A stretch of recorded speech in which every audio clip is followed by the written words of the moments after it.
അമേരിക്കയുടെ നിയോ ടൈംസ് അടുത്തിടെ ഒരു ലേഖനം പുറത്തിറക്കി. അതിൽ പറഞ്ഞിരിക്കുന്നത് റഷ്യയ്ക്ക് ഇന്ത്യ പരോക്ഷമായി ഒരുപാട് സഹായം ചെയ്യുന്നുണ്ട്. പ്രധാനപ്പെട്ട പല ഇലക്ട്രോണിക് കോമ്പണന്റ്സ് ഇന്ത്യ വഴി ബ്ലാക്ക് ഡോട്ട് ഡിപ്ലോമസി വഴി റഷ്യയിലേക്ക് പോയിട്ടുണ്ട് എന്നുള്ള ഒരു ആരോപണം നടത്തി. ഇന്നത്തെ വീഡിയോയിലൂടെ നമ്മൾ അറിയാൻ പോകുന്നതും ഇത്തരത്തിലുള്ള എലിഗേഷൻസ് ഇന്ത്യക്ക് നേരെ വയ്ക്കുന്നത് ഇത് പുത്തരിയല്ല. കാരണം 2022 റഷ്യ ഉക്രൈൻ യുദ്ധം ആരംഭിച്ച അന്ന് മുതൽ തന്നെ ഒരുപാട് തവണ വെസ്റ്റേൺ മീഡിയ ഇങ്ങനെ ഒരു കുറ്റപ്പെടുത്തൽ ഇന്ത്യക്ക് നേരെ നടത്തിയിട്ടുണ്ട്. അപ്പോ ഈ ഒരു കുറ്റാരോപണം അടുത്തിടെ മാർച്ച് മാസം ഇങ്ങനെ ഒരു പ്രശ്നവും ഇന്ത്യക്ക് നേരെ ചൂണ്ടിക്കാണിച്ചു. ഇതിന് പിന്നിലുള്ള സത്യം എന്താണ്? ഇതിനെക്കുറിച്ചാണ് ഈ വീഡിയോയിലൂടെ വിശദമായി അറിയാൻ പോകുന്നത്.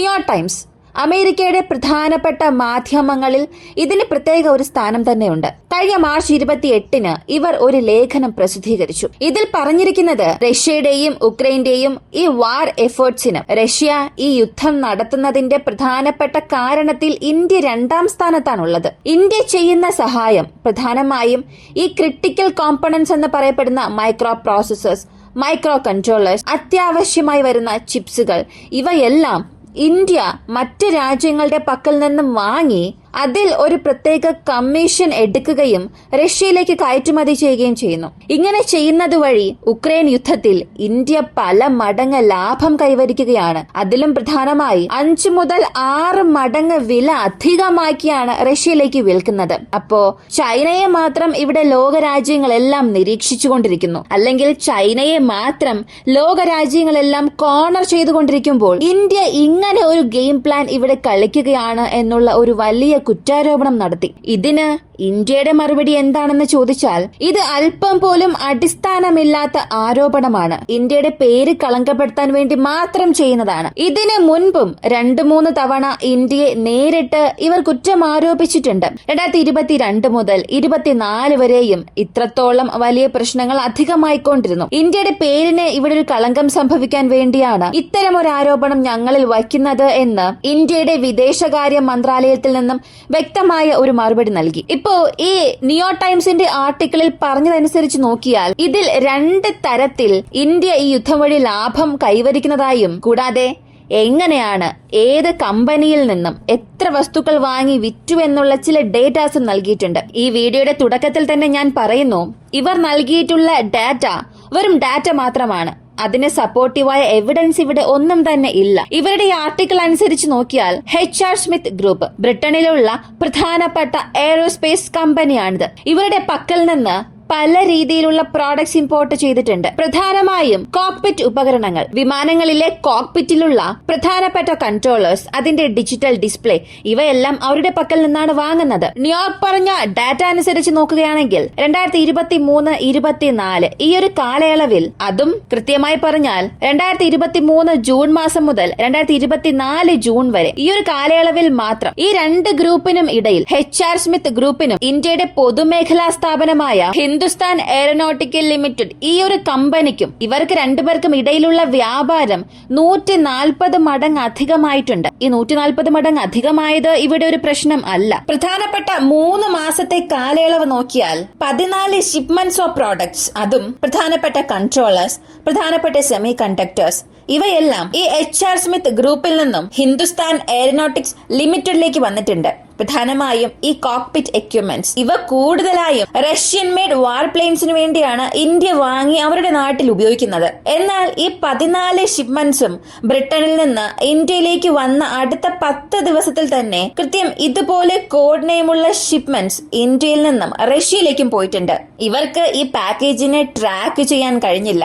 അകത്തുള്ളത് എന്ത് പാക്കേജ് ആണ് എന്നുള്ളത് കൃത്യമായി കണ്ടെത്താൻ കഴിഞ്ഞില്ല എന്നൊക്കെ പറഞ്ഞാലും ഒരു ഊഹം വെച്ചവർ പറഞ്ഞിരിക്കുന്നത് ഈ 14 ഷിപ്മെന്റ്സും വാങ്ങി ഇന്ത്യ അവരുടെ രാജ്യത്ത് കുറച്ച് ദിവസം ഹോൾഡ് ചെയ്തു വച്ചിരുന്നു. എന്നിട്ട് ചില ദിവസങ്ങൾക്ക് ശേഷം പുതിയ പ്രോഡക്റ്റ് എന്ന രീതിയിൽ റഷ്യയിലേക്ക് അയച്ചു. അതായത് റഷ്യ ഉക്രൈൻ യുദ്ധം ഇങ്ങനെ തുടർന്നു കൊണ്ട് പോയാലും ഇന്ത്യയുടെ പക്കൽ നിന്ന് ചില പ്രോഡക്ട്സ് റഷ്യയിലേക്ക് പോകുന്നുണ്ട്. അതിൽ യാതൊരു സാങ്ഷൻസും ആരെയും എഫക്ട് ചെയ്തിട്ടില്ല. ഞാനീ പറയുന്നത് ഇന്ത്യയിൽ നിന്ന് എപ്പോഴത്തെയും പോലെ പോകുന്ന പ്രൊഡക്ട്സിനെ കുറിച്ചാണ്. ആ ഒരു പേരിൽ, ആ ഒരു ബ്ലാക്കേഡിന് കീഴിൽ ഈ പ്രോഡക്ട്സ് എല്ലാം ഇന്ത്യ റഷ്യക്ക് വിറ്റിട്ടുണ്ട്. അതും 2 മില്യൺ വർത്തുള്ള പ്രോഡക്റ്റ് വാങ്ങി 14 മില്യണിനാണ് റഷ്യക്ക് കൊടുത്തത്. ഏകദേശം 7 മടങ്ങ് ലാഭത്തിന് വിറ്റുകൊണ്ടിരിക്കുന്നു എന്നുള്ള ഒരു വലിയ കുറ്റാരോപണം നടത്തി. ഇവർ പറയുന്ന ഈ ഒരു ആരോപണങ്ങൾ കേൾക്കുമ്പോൾ ഒരുപക്ഷെ ഇങ്ങനെ സംഭവിച്ചിട്ടുണ്ടാകുമോ എന്ന ഒരു ചിന്ത വന്നാലും ഇതിനുള്ള സപ്പോർട്ടിംഗ് എവിഡൻസ് അവരെ കൊണ്ട് ഒരല്പം പോലും നൽകാൻ കഴിഞ്ഞിട്ടില്ല. ഒരു പക്ഷേ ഇത് സത്യമായിരിക്കാം,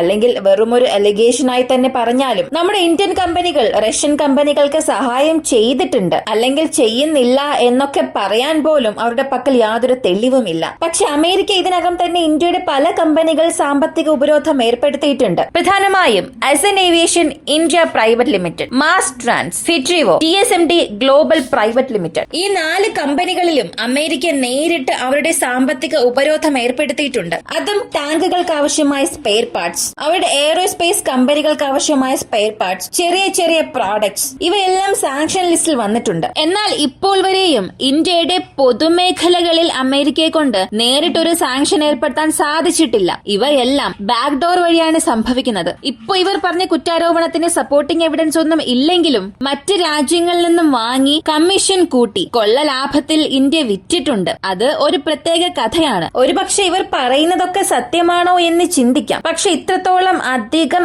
ലാഭം എടുത്ത് വിൽക്കുന്നതൊക്കെ നടക്കുന്നുണ്ട്. ഇതിന് പ്രധാനപ്പെട്ട കാരണം ചോദിച്ചാൽ 2020 മുൻപ്, കോവിഡ് പാൻഡമിക്കിന് മുൻപ് ശരാശരി ഒരു വർഷത്തിൽ നടക്കുന്ന ട്രേഡ്, അതും ഇന്ത്യക്കും റഷ്യക്കും ഇടയിൽ നോക്കിയാൽ വെറും 10 ബില്യൺ മാത്രമായിരുന്നു. പൊതുമേഖലാ സ്ഥാപനങ്ങൾ, പൊതു ബിസിനസ് സംബന്ധിക്കുന്ന കാര്യങ്ങൾ. എന്നാൽ റഷ്യ ഉക്രൈൻ യുദ്ധം ആരംഭിച്ചത് മുതൽ 2023-24 ഈ കാലയളവിൽ 67 ബില്യണിലധികം വ്യാപാരം ഇന്ത്യക്കും റഷ്യക്കും ഇടയിൽ സംഭവിച്ചിട്ടുണ്ട്. ഇത് എണ്ണ ഇറക്കുമതിയും കയറ്റുമതിയും, പ്രധാനമായും ഇന്ത്യയിൽ നിന്ന് പോകുന്ന ആക്സസറീസ്, കാറിനായിട്ടുള്ള ആക്സസറീസ്, അവരുടെ ജെറ്റിനായിട്ടുള്ള ആക്സസറീസ്, അവരുടെ ട്രെയിനുകൾക്കായിട്ടുള്ള സ്പെയർ പാർട്സ്, ഇവയെല്ലാം ഇന്ത്യയിൽ നിന്നാണ് ഔട്ട്സോഴ്സ് ചെയ്തുകൊണ്ടിരിക്കുന്നത്. അപ്പോ ഇവയെല്ലാം കണക്ട് ചെയ്ത് ഒരു കൺക്ലൂഷൻ പറയണമെങ്കിൽ ഇവിടെ ഇന്ത്യ അവരുടെ സഹായം റഷ്യക്ക് ചെയ്യുന്നുണ്ട്. എന്നാൽ അവർ ചെയ്യുന്ന ഈ സഹായം, അല്ലെങ്കിൽ ഈ ചെയ്യുന്ന വ്യാപാരമെല്ലാം പുറം രാജ്യങ്ങളൊന്നും അറിയാതെ ഒരു ഷാഡോ ട്രേഡ് പോലെയാണ് ചെയ്യുന്നത്. ശരി, ഇപ്പൊ ഇത്രത്തോളം പ്രശ്നങ്ങൾ അല്ലെങ്കിൽ കുറ്റാരോപണങ്ങൾ വരുന്നുണ്ട്. അപ്പോ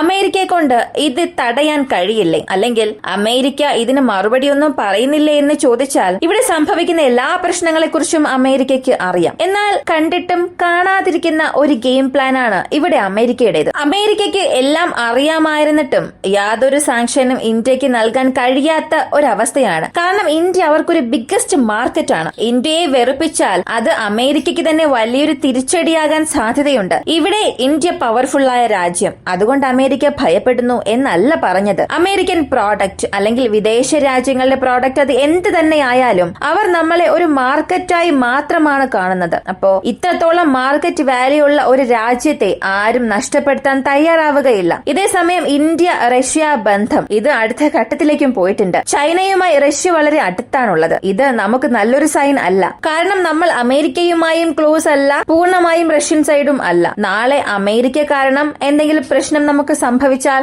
റഷ്യ ആയിരിക്കും വരേണ്ടത്. അതുപോലെ ചൈനയുമായി എന്തെങ്കിലും പ്രശ്നം വരികയാണെങ്കിൽ റഷ്യ നേരിട്ട് ചൈനയെ എതിർത്തില്ലെങ്കിൽ പോലും പരോക്ഷമായി നമുക്ക് പല സഹായം ചെയ്യുന്നുണ്ട്. അങ്ങനെ നോക്കുമ്പോൾ നമുക്ക് വിശ്വസ്തനായ ഒരു പാർട്ട്ണർ റഷ്യ മാത്രമാണ്. അങ്ങനെയുള്ള റഷ്യക്കും ഇന്ത്യക്കും ഇടയിൽ പല ഘട്ട ട്രേഡ് റഷ്യ ഉക്രൈൻ യുദ്ധത്തിന് ശേഷവും സംഭവിക്കുന്നുണ്ട്. പ്രധാനമായും ഇവിടെ ഡോളറിൽ ട്രേഡ് ചെയ്യാൻ സാധിക്കില്ല. അന്താരാഷ്ട്ര ഇടപാട് സിസ്റ്റത്തിൽ നിന്നും റഷ്യയെ പുറത്താക്കിയതിനു ശേഷം ഡോളറിൽ ട്രാൻസാക്ഷൻ ചെയ്യാൻ കഴിയാത്ത അവസ്ഥ വന്നപ്പോൾ പോലും റൂബൽ റുപ്പി ഈ ഒരു ട്രേഡ് റഷ്യയും ഇന്ത്യയും കൊണ്ടുവന്നു. എന്നാൽ നമ്മൾ റഷ്യയിൽ നിന്നും വാങ്ങുന്ന വാല്യൂ അധികമാണ്. 100 രൂപയ്ക്ക് നമ്മൾ റഷ്യയിൽ നിന്നും വ്യാപാരം ചെയ്യുകയാണെങ്കിൽ പകരം റഷ്യ നമ്മുടെ പക്കൽ നിന്ന് വാങ്ങുന്ന വാല്യൂ വെറും 1% മാത്രമാണ്. 1 രൂപ 2 രൂപയ്ക്കുള്ള വസ്തുക്കൾ മാത്രമാണ് അവർ ഇന്ത്യയിൽ നിന്ന് വാങ്ങുന്നത്. ഇത് കാരണം എന്ത് പ്രശ്നമാണ് ഉണ്ടാകുന്നതെന്ന് ചോദിച്ചാൽ കൂടുതൽ ഇന്ത്യൻ പണം റഷ്യൻ ബാങ്കുകളിൽ തിങ്ങിക്കൂടാൻ തുടങ്ങും. ഇങ്ങനൊരു സാഹചര്യത്തിൽ ഇന്ത്യ റഷ്യക്ക് കൂടുതൽ സമ്മർദ്ദം ചെലുത്തുകയും കൂടുതൽ ഗുഡ്സ് വാങ്ങാനും തുടങ്ങി. ഇന്ത്യയുടെ പക്കൽ നിന്നും റഷ്യ കൊണ്ട് വാങ്ങിപ്പിച്ചു. അങ്ങനെയാണ് ഇലക്ട്രോണിക് ആക്സസറീസ് ഇവയെല്ലാം വന്നത്. അപ്പോ